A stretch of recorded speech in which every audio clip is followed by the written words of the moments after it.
Hello, welcome to the Let's Talk Kids Health live show, episode 70. I'm Dr. Nerissa Bauer, your host. I'm a behavioral pediatrician and CEO of Let's Talk Kids Health.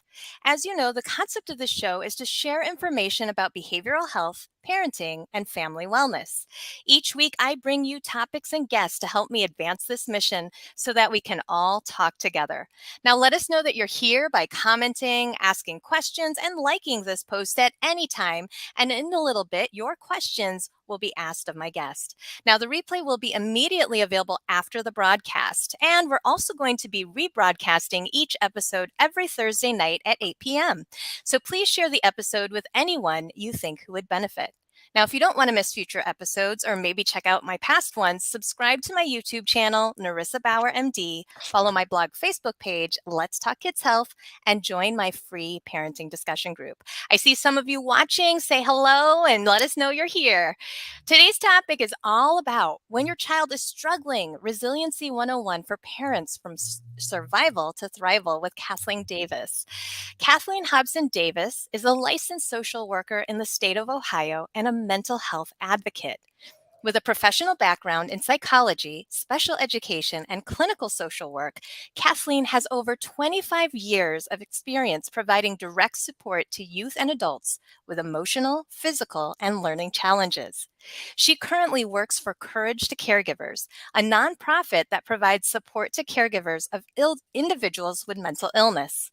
Through the American Academy of Pediatrics, she serves as a family liaison for the Committee on Psychosocial Aspects of Child and Family Health, as faculty on an online interactive community health outreach class on anxiety and depression, and is co-authoring 2 upcoming clinical reports on addressing mental health in pediatric practice and on anxiety. She has a broad perspective on navigating mental health care and is passionate about empowering families to not only survive, but to thrive. I am so excited to have you here on the show today, Kathleen. Thank you so much for sharing your time and expertise. Thank you so much for having me. I could not think of a better person to have on. I will just share with everybody that Kathleen and I met through joint work with the American Academy of Pediatrics. She has been a champion advocate for parents. It is going to be an amazing episode today. So do not be shy as you're watching. Put a like in there, comment, ask any questions. I'll be monitoring that chat, and I will be happy to ask your questions later on in the episode. So in the meantime, when I'm going to just start with this question, Kathleen, just because, we have, been living through unprecedented times. Mental health has become a glaring issue. And not to say that it hasn't been an issue before, but it's really outlined the real need that our country and everybody needs to really think about how do we begin to thrive again despite all the challenges we've been living through. And, when a child is struggling with mental health issues, can you sort of remind us, take us back to what it's like for parents? Absolutely. And thank you for asking the question. It has been such a tough time in the past few years for children and families, but mental health issues have been around forever. And the good news is that so has resilience, and people have survived. And so we can learn to survive every day, and we can get to the point of thriving. But what is it like for parents? It's intense. It is, there are intense demands, both emotionally and practically. Even when a child is struggling with mental health concerns, your roles and responsibilities at home have just been intensified, and everyday activities can present really significant challenges. Just helping your child get out of bed in the morning to get to school.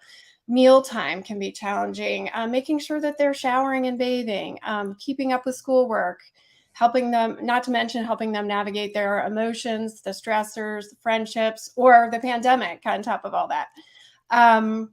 And then in addition, you've got your own life, other roles and responsibilities besides that of parenting your child. You may have other children that you care for, roles and responsibilities at work. So it's a lot to juggle, and to keep yourself in a mental place where you can function as well. In addition, if there's safety concerns for your child that's struggling with mental health issues, it can make it even harder for you to leave home for your own work or for your own social time or self-care time. So, for the bottom line of all this is that it can be really easy to focus all your energies on just the practicalities of making things work, of taking care of your child and all your other family responsibilities, that your life and your goals and your self care can take a backseat.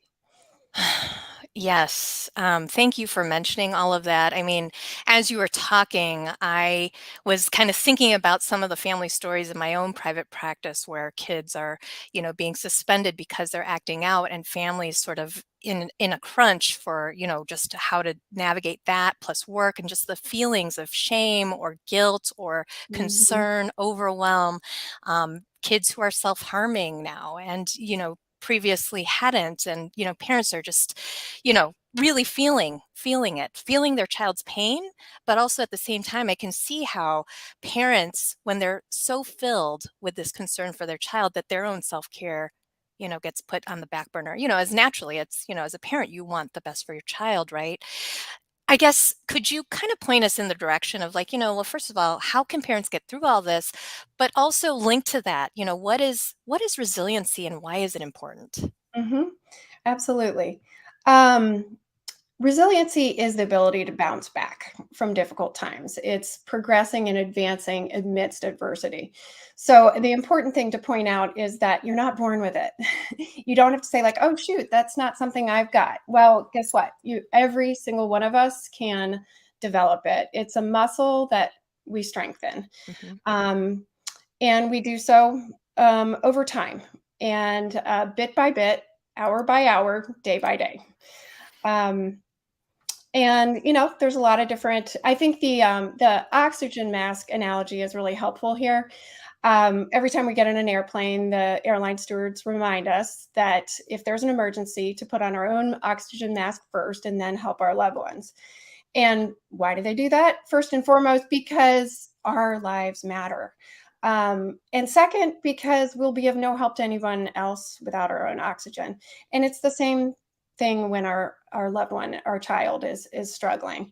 Our instinct might be to meet their needs first, and um, but we will be more effective in every single role in our lives if we can take care of ourselves first. So that's it. And key to that really is the concept that self care is not selfish, that it's really essential. Yeah, I mean, thank you for saying that because I think sometimes parents forget that it isn't selfish. I mean, you have to be able to give your child the 120% you want to give, but you can't do Mhm. it when you're, running on empty. So, it really is in the best interest for everybody if parents take that time too. So you heard it. If you're struggling or feeling that and realizing that you have also been thinking, gosh, when was the last time I did something for myself? Please don't feel any guilt about that. I think as we're talking, if you guys have any questions, comments, please make sure to say hello, drop those in there. We actually have one comment here. It says hello. I'm not sure Yeah. who said that, but somebody did say, so thank you for putting that in. We Yeah. appreciate it. We love to know that people are watching. So let me just kind of pivot here because you have such a wealth of experience working with families, especially in supporting them. What are some ways parents can actually kind of build that muscle and develop resiliency to survive and then hopefully ultimately to thrive? Absolutely. Well, I will start. There's many ways, but I will start with seeking connection and collaboration, forming a team of support for yourself. I think it's so common for parents to put emphasis on forming a team of support for their own child. Connecting supports at the child's school with counselors, pediatrician, but we often forget to do so for ourselves. And really, part of that is probably because we're busy. We've got a lot of things we're managing, But the stigma surrounding mental health also plays a significant role in that. It can feel really hard for parents to reach out and know who to trust. But I think if I want to point to one resiliency theory, which really resonates with me, and that's of the psychologist Brene Brown. And if for those of you listening, if you're not familiar with her, I really encourage you to check out her books and podcasts and webinars on YouTube. But she developed a shame resilience theory based on the fact that shame thrives in silence and in secrecy and in judgment. And she describes that precisely because it thrives in secrecy is exactly why the best antidote to shame is speaking that shame openly to trusted individuals and accessing empathy and compassion. So, really, our first step in developing resiliency when our child is struggling is to let go of that shame and blame. Easier said than done, but by sharing our story openly and honestly with people we trust in order to receive the care we need. Mm-hmm.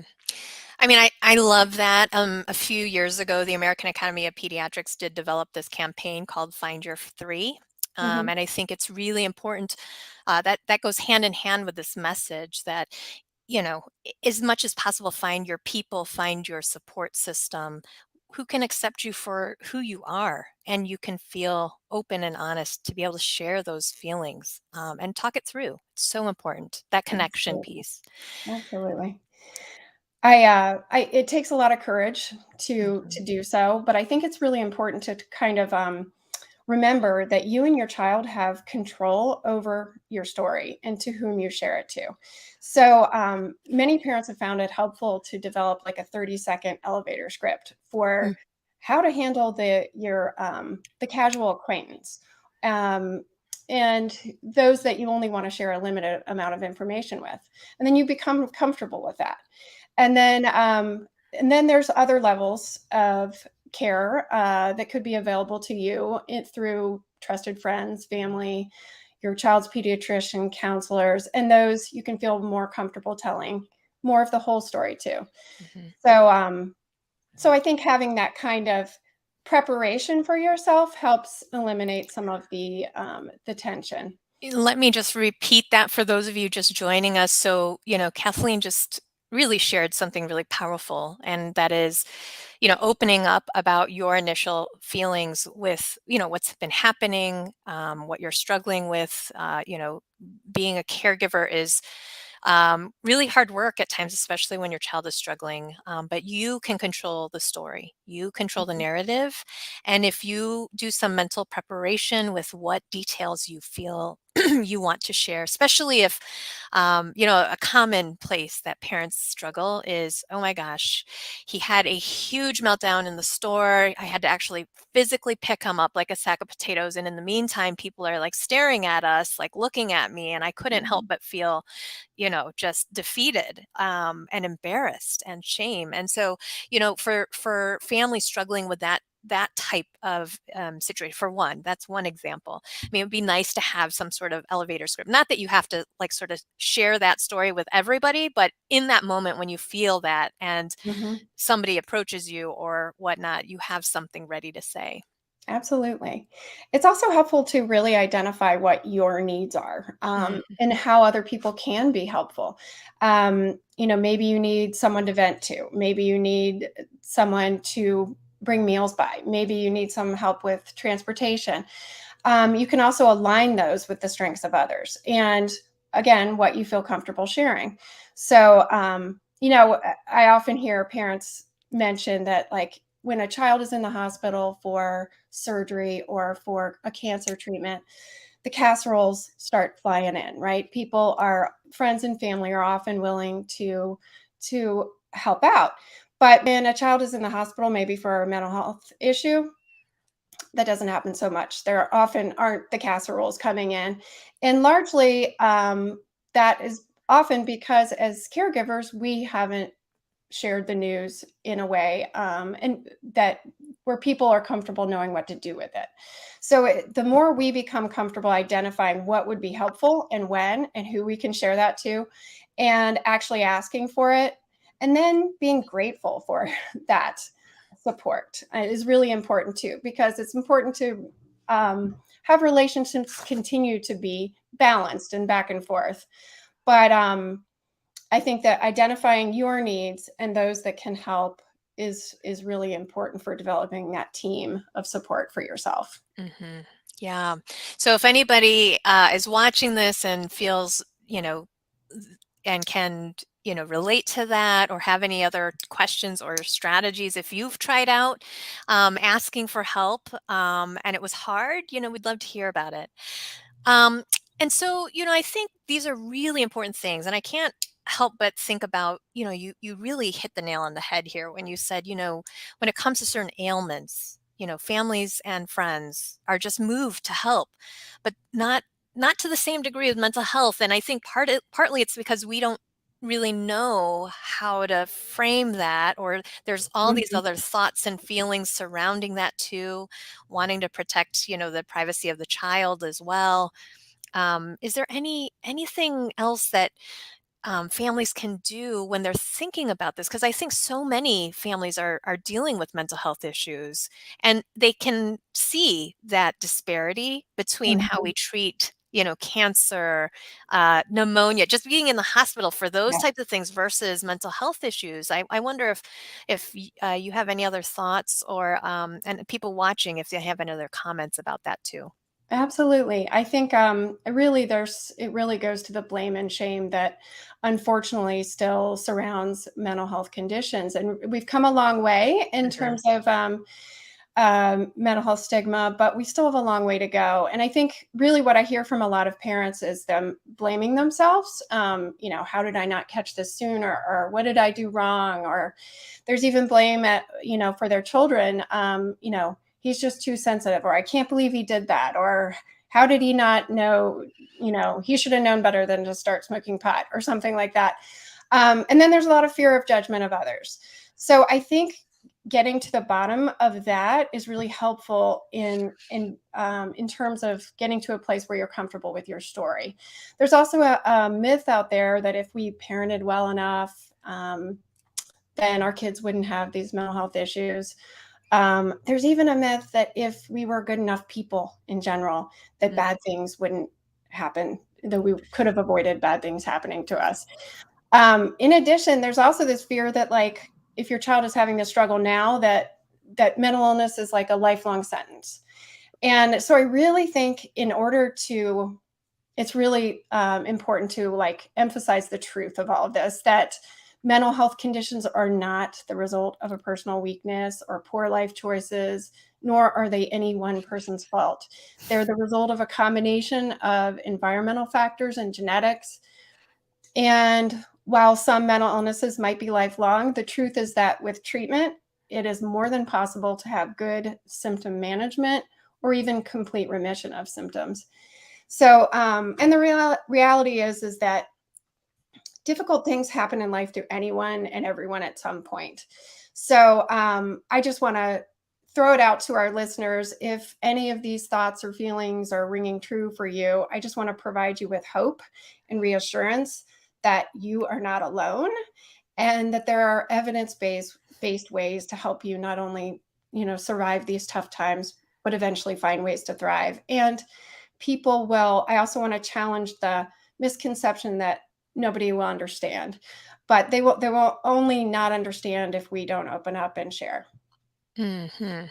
Yeah, I mean, yeah, I mean, I think that's so true. I mean, people will be kind of watching or seeing or sensing something's wrong, but, if we don't sort of open up and give voice to that story, I mean, we try to we are naturally curious, and we start thinking things, and we jump to our own conclusions, right? But it's just helpful to just have that dialogue together. Absolutely. But I think sort of getting to the root of those misconceptions and that stigma Mhm. is important for the process of a parent reaching out for support. Yeah.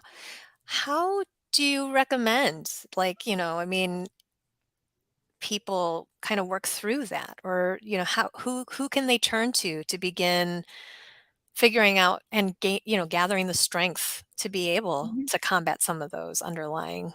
Yeah, great question. I mean, I really do recommend that everybody receive professional support as well. Mhm. I mean, friends and family are wonderful support. But this is when you're going through a really tough time, pull out all the stops. I actually, some of the best advice I ever received was, this is not the time to skimp on your family care.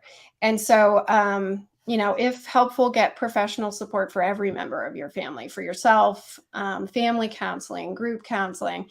And I know, parents may be saying, how in the world can I have time for this? Or, we're spending so much money on our child's care. That's so costly. But I want to reassure you that, for one, there are free and low cost options out there. And for two, this is a unique time in your family's life. And again, just not a time to skimp. So get all the support you can for yourself, professionally and through caring friends and family. I also want to throw out there that, as you mentioned, I work for Courage to Caregivers, and we have a variety of different services that support caregivers online all over, North America. Peer support has been a really valuable solution for a lot of people as well. They often describe it as some of the best support because there's other parents that get it. You don't feel, the shame is reduced. You can share tips and resources. And again, those kind of services are often free. Their support groups on Courage to Caregivers are all online. But there's also one-to-one peer support programs, which pairs someone who's newer to the caregiver journey with someone who is more experienced, and those are trained volunteers. Hmm. So NAMI, the National Alliance on Mental Illness, and Families for Depression Awareness, those are also other groups that have online support groups for caregivers that I wanted to throw out to our public. Yeah, and we'll make sure to include all of these great resources in the video description after this airs. So that way, once you're watching or you're sharing this episode with somebody, it'll just be right below. So it's easy to click and access. I can't tell you enough, Kathleen. I mean, what you said about sort of peer support is so, so essential and crucial. And that's, I think, one of those things that can also, by in of itself, create some families to kind of shy away from it because they're not quite sure they're ready for that. But even in my own experience with the Teach Me ADHD course that I've developed for families, it's just it's so wonderful to see that when you gather families dealing with the same issues in a safe space, whether it be virtual or in person, there's this natural tendency to sort of just click and to Mhm. get so much more from the group. The power of the group is so powerful that I think at times it's just I it I just can't even describe to you how wonderful of a journey I see and what I feel watching these families sort of just gel over time and just the connections they make. It is so powerful to It know that you're really not is. the only one. It really is. It really is. I mean, the connections that people make there are really, really powerful. And again, I want to, for those that are hesitant to join in, I just want to share that again, you have control over your story and how much or what you share. You can share as little or as much, as feels comfortable for you. Mhm. So a lot of people enter in and just observe for a while, and that's perfectly all right. And we always say that at the beginning of our group: your silence is acceptable, but your presence is very important. Yeah. So there's a lot to be learned through this process. And one thing that I wanted to point out in that, while your goal in reaching out for support is really to survive this time, like whether you're joining a group or sharing with a friend or a family member, your goal is to survive, to support yourself through this tough time. But I want to point out that in every open conversation that you have about mental health, you're chipping away at stigma, and you're normalizing it, that it happens to all people just like any other medical condition might, and you're opening the door for others to share. And you might be surprised at how empowering it can be to make a difference in the mental health world, just one conversation at a time. Mm. I love that, and yes, I think this is so powerful. And so the Courage Caregivers, I mean, do they have a listing of these different support groups there? And how is it categorized if they visit the website? Is it by state? Is it by No, no? no, it is, yeah, we have a listing of all of our services.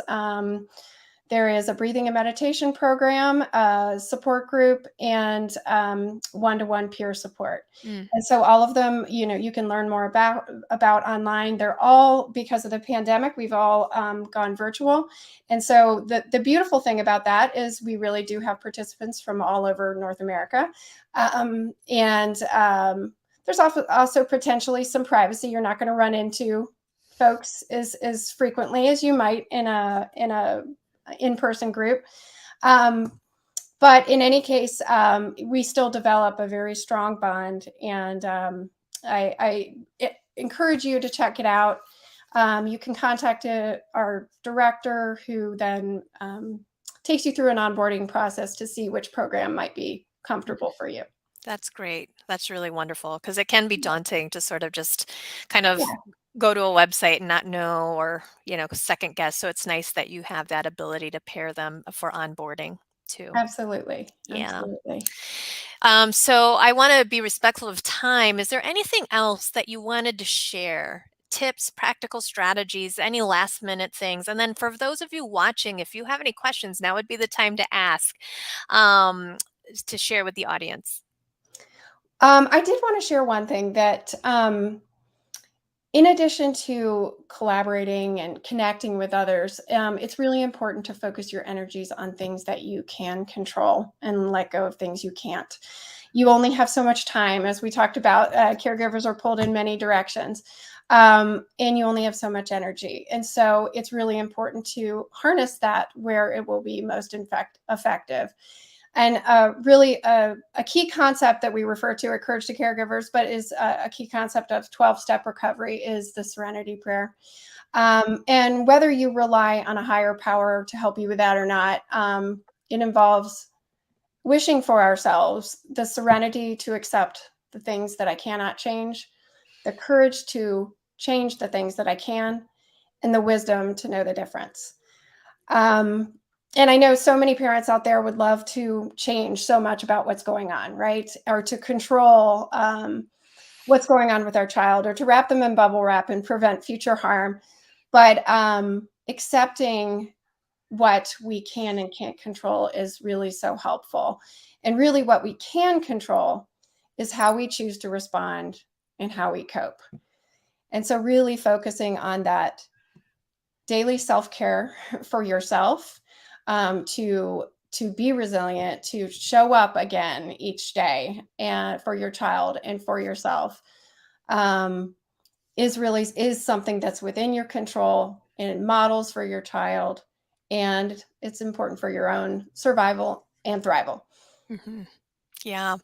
Well, I mean, this has been such a wonderful discussion. I thank you so much for bringing your perspective on this. It's a wonderful, well-rounded approach. I think, especially um, very practical, and it couldn't be much more, just resonates, I think, with so many of the viewers today.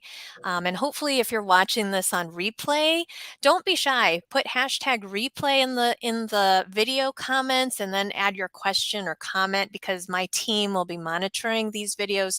If there are any other folks that, weren't able to access this live to ask questions, if you have something, post, go ahead and share that, but do flag it for us with that hashtag replay before you put in your comments, so that we can kind of find it easier.